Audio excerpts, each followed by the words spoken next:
Petroleum मसनूआत फिर महंगी कर दी गई हैं। शहरी कहते हैं जाएं तो जाएं कहाँ। नुमाइंदा कराची कफील अहमद इस वक्त पेट्रोल पंप पर मौजूद है, जहां शहरियों के हमला वो इस वक्त दिखाई देते हैं। तफसीलात उनसे जानते हैं। कफील, बताइएगा। फिर हुकूमत ने इजाफा करते हुए पेट्रोल की कीमत में इजाफा कर दिया है। कुछ लोग ऐसे हैं जिनको पता ही नहीं है कि रात में पेट्रोल की कीमत में इजाफा हुआ है या नहीं।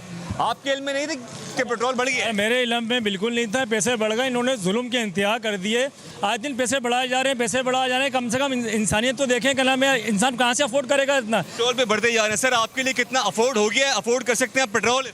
अगर पेट्रोल मुफ्त हो ना तब भी हमारे लिए महंगा हो गया। इतना मुश्किल हो गया, घर चलाना ऐसा हो गया कि हम अगर दूध लेते दही नहीं ले पाते। हर चीज़ की मुश्किल कर दी है।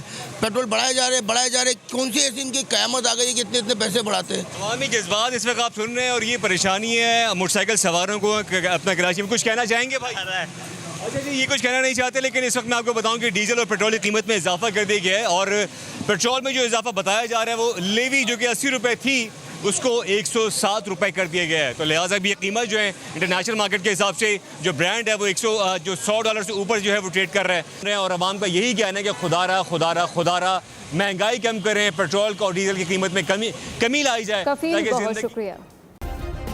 सब्सक्राइब करें और बेल दबाएं ताकि कोई खबर रह न जाए।